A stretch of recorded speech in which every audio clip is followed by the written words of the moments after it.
like Drew McIntyre, so I'm going to try to do this in less time than the last time you were world champion, which means I got। तो स्वागत है दोस्तों आप लोगों के रेसलिफोरिया channel पे। और भाई WWE में अभी करंट टाइम में सबसे बेस्ट राइवलरी जो कि मुझे लगती है वो है CM पंक और ड्रू मैकिंटायर के बीच में। और आखिर ऐसा क्यों है कि मेरे को ये सबसे बेस्ट लग रही है कि अभी करंट टाइम में सबसे बेस्ट चीज़ जो कि WWE में होने लग रही है वो है CM पंक और ड्रू मैकिंटायर के बीच की राइवलरी। तो वीडियो में आगे बढ़ने से पहले मैं आप लोगों से कहना चाहूँगा, अगर आप लोग इस चैनल पे नए आए हैं और आप लोगों को इस चैनल का कंटेंट पसंद आता है तो भाई नीचे सब्सक्राइब का बटन है, आलस मत करना बिल्कुल भी उसे दबाने में, उसे ज़रूर दबा देना। साथ ही साथ वीडियो अच्छी लगे तो इसे लाइक भी ज़रूर करना। तो CM पंक और ड्रू मैकिंटायर इन दोनों की राइवलरी भाई अभी रॉयल रंबल के टाइम से चलती हुई आ रही है और इन दोनों की राइवलरी में भाई हर चीज़ देखने को मिली है। एंटरटेनमेंट, स्टोरी टेलिंग और वॉयलेंस की तो यार पूछो मत। और आज एक चीज़ जो कि ड्रू मैकिंटायर ने करके दिखाई, जिसको देखने के बाद तो मेरे मन में आया कि भाई ये ड्रू मैकिंटायर तो सच में बहुत ज़्यादा हरामी है। क्योंकि आज की स्मैकडाउन में जो हुआ, जो क्या बताऊँ मैं, बस भाई ठीक है अभी आगे मैं उसको दोबारा बताऊँगा इस चीज़ को। बट अभी इनकी राइवलरी से कंटिन्यू करते कि आखिर इनकी राइवलरी क्यों इतनी बढ़िया मेरे को लगी और क्यों ये WWE के अंदर अभी करंट टाइम में सबसे बेस्ट चीज़ चलती आ रही है। तो पहले तो बात करते कि CM पंक का रिटर्न हमें देखने को मिला था सर्वाइवर सीरीज 2023 के अंदर। और हमने सर्वाइवर सीरीज के ऑफ एयर जाने के बाद भी देखा था कि कैसे सेथ रॉलिन भाई बिल्कुल गुस्से में आ गए थे CM पंक को देखकर। और दूसरी जगह ड्रू मैकिंटायर भी वही थे जो कि CM पंक को देखकर भाई गुस्से से जा रहे थे अपने मुंह पे हाथ रख के। और इन दोनों के बीच की ये फ्यूड है ना, वो हमें रॉयल रंबल के टाइम पे देखने को मिली। क्योंकि रॉयल रंबल के टाइम पे जब ड्रू मैकिंटायर ने आई थिंक उनको फ्यूचर शॉक DDT लगाई थी CM पंक के ऊपर, जिससे CM पंक के ट्राइसेप में इंजरी हो गई थी। और फिर उससे अगली नाइट वाली मंडे नाइट को हमें देखने को मिलता है जब CM पंक और ड्रू मैकिंटायर एक ही रिंग के अंदर होते हैं और ड्रू मैकिंटायर अपने भाई असली रंग दिखाने चालू कर देते हैं। कहते हैं कि मैंने प्रे करा था कि तेरे साथ ऐसा हो, क्योंकि जब तूने मेरे को उस रिंग में से एलिमिनेट करा था तब मैं पूरी रात नहीं सो पाया, पर जब मैंने ये सुना ना कि तेरे को इंजरी हो गई है तो मैं एक बच्चे की तरह आराम से नींद लेकर सोया। बहुत मजा आया इन दोनों की राइवलरी में। यार एक चीज़ है, क्योंकि ड्रू मैकिंटायर का भाई ये कहना है कि CM पंक वो ऐसा बंदा है जो कि WWE में पहले, देखो भाई सच्ची बात बताऊँ, CM पंक जिस तरीके से WWE में पहले रहते थे उनको भाई मैं सच बताऊँ उनका जो स्टेटस रहा है पिछले वाला वो ना कहो तो ही बढ़िया। क्योंकि CM पंक को एक्चुअली में बंदे बुली भी कहते हैं कि ये लोगों को बुली करता है और ना ही ये लोगों से ढंग से बात करता था अपने टाइम पे, जब 2011-12 वगैरह के टाइम की बात बता रहे हैं। तो ड्रू मैकिंटायर का भी यही कहना है कि जब मैं WWE के अंदर था तो CM पंक का भाई एटीट्यूड ऐसा रहता था, ये लोगों को बुली करता था। और वो ड्रू मैकिंटायर एक तरह से लोगों को ये बताना चाहते हैं कि आज ये लोगों के आगे जो ये ढोंग फैला रहा है ना कि ये कितना अच्छा बन गया है, ये सुधर गया है, ये एक्चुअली में है ऐसा नहीं। और जबकि CM पंक ये दिखाना चाह रहे हैं कि ड्रू मैकिंटायर कितना बड़ा हिपोक्रेट है। ड्रू मैकिंटायर भाई लोगों से चिढ़ता है, जब उसको अपॉर्चुनिटी नहीं मिलती तो वो दूसरों को क्रिटिसाइज करने लग जाता है। और आई थिंक कि CM पंक कहीं ना कहीं इस बात में सच ही बोल रहा है, क्योंकि ड्रू मैकिंटायर ये चीज़ करते हुए दिखते हैं। और मैं ये बात कह रहा था कि भाई इनकी राइवलरी में एक्चुअली में ये चीज़ें क्यों देखने को मिलती है, एंटरटेनमेंट, स्टोरी टेलिंग और वॉयलेंस। तो एंटरटेनमेंट तो मैंने बता ही दिया। एक तो भाई इन दोनों के बीच में जो ये इंटरनेट पे जो ये चीज़ें चलती रहती है, और सबसे बढ़िया चीज़ जो कि मेरे को ट्रोलिंग में लगी थी वो ये थी कि CM पंक ने एक्चुअली में क्या कर रहे थे, वो उनकी जो ट्राइसेप की जो इंजरी हो गई तो उसकी रिहैब के लिए जो है एक्सरसाइज वगैरह कर रहे थे। तो यार उसको देख करके मेरे को इतनी हंसी आई। वो हंसी इस बात पे आ रही क्योंकि जब CM पंक अपनी CM पंक रिहैब में थे और ड्रू मैकिंटायर उसके ऊपर कर रहे कि ये रिहैब कर रहा है, मतलब उसको देख करके हंसी आएगी। मैं बताने में उसको अच्छे से नहीं बता सकता वो कैसे, आप लोग उसे खुद ही जाकर देखना। और दूसरी बात जो कि ड्रू मैकिंटायर ने कही थी वो ये कही थी कि CM पंक भाई ना तो ड्रग्स करता ना ही वो अल्कोहल लेता, फिर भी वो अपना आधे ज़्यादा अगर सारा टाइम रिहैब के अंदर बिताता। अब वो हम जानते हैं कि CM पंक रिहैब के अंदर अपना टाइम क्यों बिताते हैं, क्योंकि वो ज़्यादा अगर टाइम इंजर्ड ही हो जाते हैं। और एक और चीज़ जो कि इनकी राइवलरी में भाई ज़्यादा टर्न किस तरह लेके आती आ रही है, एक तो भाई रॉयल रंबल का मैंने बता दिया कि ड्रू मैकिंटायर ने CM पंक को कोस्ट करा था। और फिर इसके बाद हमें देखने को मिला आगे ऐसे मंडे नाइट रो आई थी रेसलमेनिया से पहले, जिसमें CM पंक ने कहा कि भाई मैं तो भाई ना तो सेथ रॉलिन को पसंद करता हूँ ना मैं ड्रू मैकिंटायर को पसंद करता हूँ, तो मैं किसके फेवर में रहूँ, इसलिए मैं कमेंट्री पे रहूँगा। और हम जानते हैं कि रेसलमेनिया के नाइट पे फिर CM पंक ने भी यही बदला निकाला। CM पंक ने क्या करा कि ड्रू मैकिंटायर को उनकी चैंपियनशिप कॉस्ट करवा दी और money in the bank cash in करा था डेमियन प्रीस्ट ने ड्रू मैकिंटायर के ऊपर और हरा दिया था उन्हें। और इसके बाद इनकी राइवलरी आगे भी और ज़्यादा बढ़ती जा रही है, जिससे भाई मेरे को एक चीज़ सबसे बढ़िया लगी थी कि जिस तरीके से ये हर चीज़ को मेंशन करते जा रहे हैं। जिस तरह मेंशन तो यार कैसे बताऊँ, जिस तरह ड्राफ्ट में आप लोगों ने देखा होगा सीएम पंक ने कहा कि मैं, जिस तरह सीएम पंक ने वहाँ के क्राउड से कहा कि भाई मैं तुम्हारा ज़्यादा टाइम नहीं लूँगा, मैं उतना ही टाइम लूँगा जितना ड्रू मैकिंटायर का टाइटल रेन रहा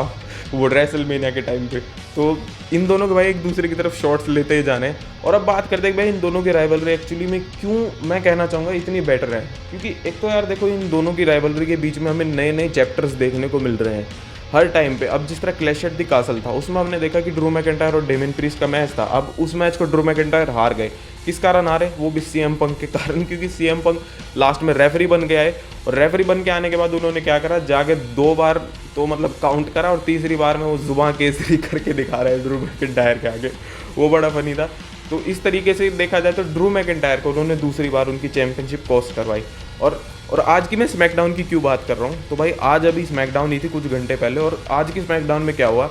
सीएम पंक आए थे भाई आज की स्मैकडाउन में, ठीक है, बट मैंने तो भाई एक्सपेक्ट ही नहीं करा था कि ड्रू मैकिंटायर भी निकल के आ जाएगा। और सच्ची में यार ये ड्रू मैकिंटायर तो बहुत ही हरामी किस्म के बंदे हैं यार, क्योंकि एक चीज़ देखो, मेरी पिछले वाली वीडियो मैंने बनाई थी, वो मैंने ड्रू मैकिंटायर के ऊपर बनाई थी कि किस तरह भाई ड्रू मैकिंटायर WWE को भी कुछ टाइम के लिए छोड़कर जा सकते हैं, ठीक है। अब इस चीज़ में मेरे को यार देखकर इस बात पे हैरानी हुई कि भाई ड्रू मैकिंटायर आखिर में ऐसा है कैसे, जिस तरीके से वो बोल के गया मैं सोचा ठीक है ये जा रहा है, पर आज की स्मैकडाउन में वो निकल के आ गए। और भाई ड्रू मैकिंटायर की जिस तरीके से एंट्री देखने को मिली, वो जो शटर था उसके नीचे सीएम पंक पड़े और भाई सीएम पंक बिल्कुल लहू लुहान कर रखे हैं, मुंह से खून निकल रहा है बुरे तरीके से, और एकदम से वो शटर ऊपर होता है और भाई ड्रू मैकिंटायर निकल के आता है। वो चीज़ देखने में यार एकदम बिल्कुल कहते हैं ना पीक सिनेमा, वो एकदम इतना आइकॉनिक सीन था। और फिर जिस तरीके से भाई वो सीएम पंक को उठा कर लाते हैं और वहाँ फेंक देते हैं अरीना में, और वहाँ पर आके उन्हें रोकते हैं, और फिर सीएम पंक को जिस तरीके से एम्बुलेंस में लेके जाते हैं, आई थिंक कि अभी आगे एक और भाई पॉइंट आएगा और अब सीएम पंक ड्रू मैकिंटायर से बदला लेंगे। और मैं क्यों कहना चाह रहा हूँ कि भाई इनकी राइवलरी इतनी बढ़िया है, देखो भाई क्लैश एट द कासल के टाइम पे एक चीज़ और देखने को मिली थी, वेड बैरेट जो कि डेमियन प्रीस्ट और ड्रू मैकिंटायर के मैच खत्म होने के बाद, आई थिंक कि ड्रू मैकिंटायर जब हार गए थे ड्रू मैकिंटायर, तो उसके बाद वेड बैरेट ने क्या कहा था कि ट्रिपल एच को सीएम पंक को कंट्रोल में करना चाहिए जो उसकी हरकतें हैं, क्योंकि सीएम पंक को भाई एक तरह से तो वो मतलब यूं ही कह रहे थे कि भाई इसको हद में रखो, इसको तो बेशक से निकाल दो, ये जिस तरीके की हरकत करता है। और हम ये बात जानते हैं कि सीएम पंक और वेड बैरेट का पास्ट कैसा रहा है, क्योंकि ये दोनों भाई नेक्सस के अंदर थे और सीएम पंक ने वेड बैरेट को धोखा दिया था और उनको नेक्सस से निकाल दिया था। तो और दूसरी तरफ देखा जाए तो ड्रू मैकिंटायर और वेड बैरेट भी अच्छे दोस्त है, तो इन फ्यूचर क्या मेरे को ऐसा देखने को लग रहा है कि वेड बैरेट और ड्रू मैकिंटायर भी साथ में आ जाएंगे और सीएम पंक को पेलेंगे अच्छे से, और आई थिंक कि ऐसा हो भी सकता है। और दूसरी तरफ यार मैं एक और चीज़ कहना चाहूँगा कि इनकी राइवलरी मेरे को क्यों बढ़िया चीज़ कहते हो, देखो भाई इनकी जिस तरीके से स्टोरी लाइन हमें चलती हुई दिखाई जा रही है ना, जिस तरीके से इनकी स्टोरी में नई नई चीज़ें जोड़ते जा रहे हैं, आई थिंक कि भाई इनकी स्टोरी में ना टाइटल की भी कोई ज़रूरत नहीं थी। जिस तरीके से भाई लोग सोच रहे थे कि क्लैश एट द कासल में ड्रू मैकिंटायर अपनी चैंपियनशिप जीत जाएंगे और वो भाई चैलेंज कर देंगे फिर सीएम पंक को, जिस तरह उन्होंने स्मैकडाउन के ऑफ एयर जाने के बाद बताया था कि मैं अपना टाइटल तो भाई ऐसे देखे ऐसे नहीं ऑफर कर देते हैं, ले भाई कर दिया ऑफर, आजा लड़ ले तू मेरे साथ, ये वाला काम कर दूंगा, बट ऐसा हुआ नहीं, हम भी जानते हैं। और मैं ऐसा क्यों कह रहा हूँ कि इनको चैंपियनशिप की जरूरत भी नहीं है, क्योंकि भाई चैंपियनशिप को देखो मैं यूं कहना चाहूँगा कि अभी बहुत सारे ऐसे चैलेंजर हैं जो कि चैंपियनशिप की उस टाइटल पिक्चर में आने के लिए बहुत ज़्यादा सूटेबल हैं, और इन दोनों को भाई कोई ज़रूरत नहीं है अभी टाइटल की, क्योंकि अभी मैं दोबारा से ही बात इसलिए कहना चाह रहा हूँ क्योंकि एक तरफ देखो गुंथर हैं और डेमियन प्रीस्ट अपना जो भी कर रहे हैं वो ठीक कर रहे हैं, तो मेरे को ऐसा लगता नहीं कि इन दोनों को कोई टाइटल की भी ज़रूरत है। इन दोनों के बीच की जो स्टोरी लाइन चल रही है ना वो भाई टाइटल से भी बहुत ज़्यादा बड़ी है। और अब बात करते हैं भाई इन दोनों के बीच में पॉसिबल कोई मैच हमें आगे देखने को क्या मिल सकता है। देखो भाई अभी जिस तरीके से सर्कमस्टेंसेस चल रहे हैं, आई थिंक कि समर स्लैम में तो इन दोनों का मैच भाई कंफर्म है, उस चीज़ को कोई नहीं रोक सकता। बट WWE के आप लोगों को ना पता हो तो अभी रिसेंट टाइम में एक रिपोर्ट्स वगैरह आ रही थी, उससे पता चल रहा था कि WWE का जो बैड ब्लड नाम का एक पेपर भी होता था पहले, WWE से वापस लेकर आएगी, और आई थिंक कि उसके अंदर कुछ स्पेसिफिक मैच होंगे, जैसे कि मान लो हेल इन अ सेल होता है, हेल इन अ सेल होता था पहले, तो उसके अंदर हेल इन अ सेल के मैचेस होते थे, एलिमिनेशन चेंबर के अंदर एलिमिनेशन चेंबर के मैच होते हैं, तो आई थिंक कि बैड ब्लड को भी इसलिए वापस लाएंगे कि उसके अंदर हेल इन अ सेल के मैचेस होंगे, और पहले भी मेरे ख्याल से ऐसा ही होता था।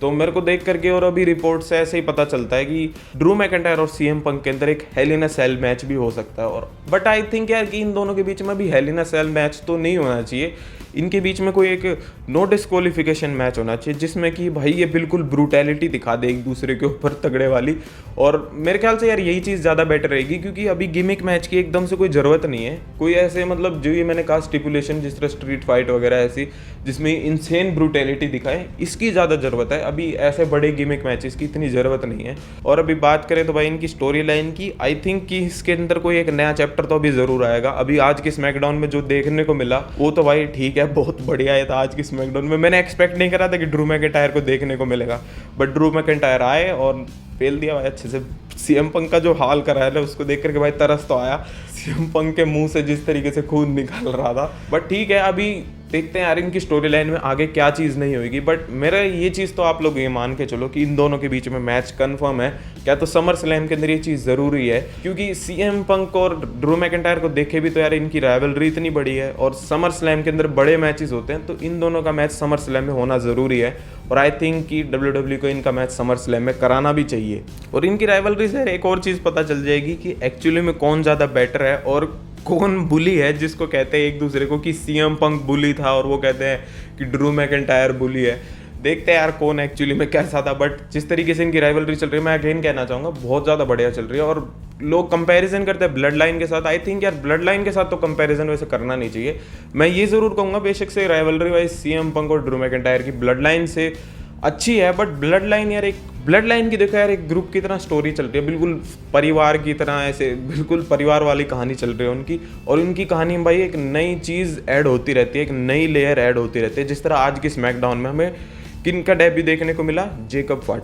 फाटू का डेब्यू देखने को मिला और आके उन्होंने पीट दिया भाई कोडी रोड्स को भी, रैंडी ऑर्टन, केविन ओवेंस को। अब किसी ने क्या सोचा था, किसी ने सोचा था कि वो रोमन रेंस के साथ आएंगे, बट वो तो भाई सोलो सिकोआ के साथ ही मिल गए। और आज की स्मैकडाउन में यार एक और चीज़ देखने को मिली थी कि पॉल हेमन और सीएम पंक एक दूसरे के साथ रियूनाइट होते हैं 10 साल बाद। सच में ये 10 साल हो चुके हैं इन दोनों को, तो देखकर भाई लगता तो है कि बहुत ज़्यादा टाइम हो गया। अब देखते हुए WWE देखते हुए पता तो नहीं लगता कि हमें इतने साल हो गए, बट अब देख के पता लग रहा है कि मेरे को WWE देखते हुए बहुत ज़्यादा ही साल हो गए हैं, जब 10 साल हो गए इस चीज़ को। और आई थिंक कि क्या पता सीएम पंक के साथ पॉल हेमन आ भी जाए कुछ टाइम बाद, बट मेरे को ऐसी चीज़ पॉसिबल लग नहीं रही है, क्योंकि सोलो सिकोआ पॉल हेमन को जाने नहीं दे सकते हैं। बट ठीक है यार, इन दोनों के बीच में जो भी राइवलरी चल रही है बहुत ज़्यादा बढ़िया चल रही है। आई थिंक मैं एक्सपेक्ट करूँगा कि इनके बीच में और भी ज़्यादा कुछ बढ़िया हमें देखने को मिले समर स्लैम से पहले। बट अभी देखते हैं आगे क्या होएगा। अभी तो सीएम पंक को एंगल ऐसा दिखाया जा रहा है कि सीएम पंक को ब्रूटली पीट दिया गया बुरे तरीके से और उन्हें इंजर्ड करके हॉस्पिटल में भेज दिया गया है। तो भी आगे देखते हैं कि इनकी स्टोरी लाइन में आगे क्या होगा।